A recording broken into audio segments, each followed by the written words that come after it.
తగలబెట్టండి sir Niranjan గారు. వీరసింహారెడ్డి ఈ సంక్రాంతికి టాలీవుడ్లో వస్తున్న క్రేజీ సినిమాల్లో ఇది ఒకటి. నిజానికి ఈ సినిమా అనౌన్స్మెంట్ వచ్చిన కొత్తలోనే దీనిపై భారీ అంచనాలు ఏర్పడ్డాయి.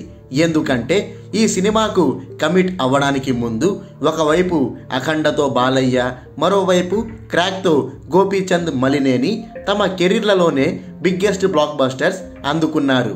అలాంటి వీరి కాంబో సెట్ అవ్వడంతో ఖచ్చితంగా ఇది ఊరమాస్ సినిమాగా అవతరిస్తుందని అందరూ అనుకున్నారు.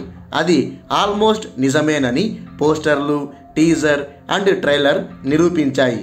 బాలయ్య సినిమాల్లో ఏదైతే ఊరమాస్ కంటెంట్ ఉండాలని జనాలు కోరుకుంటారో సరిగ్గా అలాంటి మాస్ కంటెంట్నే డోస్ పెంచి మరీ గోపీచంద్ మలినేని దట్టించేశాడని క్లారిటీ వచ్చేసింది.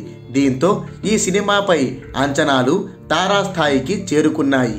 ఎప్పుడెప్పుడు 12వ తేదీ వస్తుందా, ఎప్పుడెప్పుడు ఈ సినిమా చూస్తామా అని ఫ్యాన్స్తో పాటు సాధారణ ప్రేక్షకులు కూడా ఎంతో ఎగ్జైటింగ్గా వేచి చూస్తున్నారు.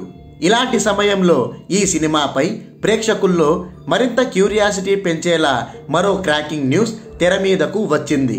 లేటెస్ట్గా సెన్సార్ కార్యక్రమాలను పూర్తి చేసుకున్న ఈ సినిమా సెన్సార్ సభ్యుల నుంచి యునానిమస్ పాజిటివ్ రెస్పాన్స్ అందుకుంది. మాస్ అండ్ ఎమోషన్స్ని పర్ఫెక్ట్గా మిక్స్ చేసి అద్దిరిపోయే అవుట్పుట్ని డైరెక్టర్ గోపీచంద్ అందించాడని చెప్తున్నారు. ముఖ్యంగా హనీరోజ్ మరియు బాలయ్య మధ్య నడిచే ఎమోషనల్ థ్రెడ్ ప్రతి ఒక్కరిని కట్టిపడేస్తుందని, ఈ సినిమాలో అది చాలా కీలకంగా నిలుస్తుందని అంటున్నారు. ఇక మాస్ సీన్లైతే ఫ్యాన్స్తో పాటు సాధారణ ప్రేక్షకులను కూడా పూనకాలు తెప్పించేస్తాయని, యాక్షన్ ఎపిసోడ్స్ని చాలా డిఫరెంట్గా, ఇంటెన్స్గా డిజైన్ చేశారని పేర్కొంటున్నారు. మరీ ముఖ్యంగా యాక్షన్ ఎపిసోడ్స్ అయితే ఈ సినిమాలోనే హైలైట్గా నిలుస్తాయని చెప్తున్నారు. ఓవరాల్గా చెప్పాలంటే బాలయ్య సినిమా నుంచి ఆడియన్స్ ఏదైతే కోరుకుంటారో ఆ కమర్షియల్ హంగులన్నీ ఈ సినిమాలో పర్ఫెక్ట్గా ఉన్నాయని, ఈ సంక్రాంతికి ఇది మాస్ ట్రీట్ ఇవ్వడం పక్కా అని సెన్సార్ టాక్.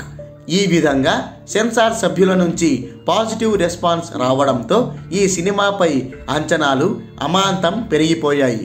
అయితే ఇదే సమయంలో సెన్సార్ వాళ్ళు కొన్ని ఫిట్టింగ్స్ కూడా పెట్టారని తెలిసింది. సాధారణంగా బాలయ్య సినిమాల్లో డైలాగులు ఎంత వీరోచితంగా ఉంటాయో అందరికీ తెలుసు.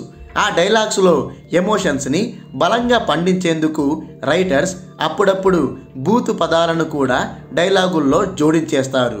సినిమాల్లో అలాంటి బూతు పదాలను వాడకూడదనే విషయం తెలిసినా ఎక్కడో ఒక చోట ఎమోషన్ కోసం యాడ్ చేస్తారు. కానీ ఏం లాభం, సెన్సార్ దగ్గరికి వచ్చేసరికి వాటికి కోతలు పడుతుంటాయి. బూతు పదాలు ఉన్న చోట బీప్ సౌండ్ పెట్టాల్సిందేనని సెన్సార్ వాళ్ళు కండిషన్ పెడతారు. లేకపోతే ఆ బూతు పదాలను తొలగించి వాటి స్థానంలో ఏవైనా సాధారణ తిట్లను పెట్టుకోవచ్చని పర్మిషన్ ఇస్తారు. ఇప్పుడు వీరసింహారెడ్డి సినిమా విషయంలో కూడా అలాగే జరిగిందని తెలిసింది. ఇందులో కూడా డైలాగుల్లో అక్కడక్కడ బూతు పదాలు ఉండటంతో వాటికి బీప్ సౌండ్ పెట్టాలని, లేకపోతే వాటి స్థానంలో సాధారణ పదాలు జోడించాలని సెన్సార్ వాళ్ళు చెప్పారట. దీంతో వాటిని మోడిఫై చేసే పనిలో యూనిట్ వర్గాలు బిజీ అయిపోయాయి. సో ఇది ఓవరాల్గా సెన్సార్ రివ్యూ. సెన్సార్ నుంచి అయితే ఈ సినిమాకు ఫుల్ మార్కులు పడ్డాయి. మరి ఆడియన్స్ నుంచి కూడా ఈ సినిమా ఫుల్ మార్కులు అందుకుంటుందా లేదా? Let's wait and see. అయిపోయి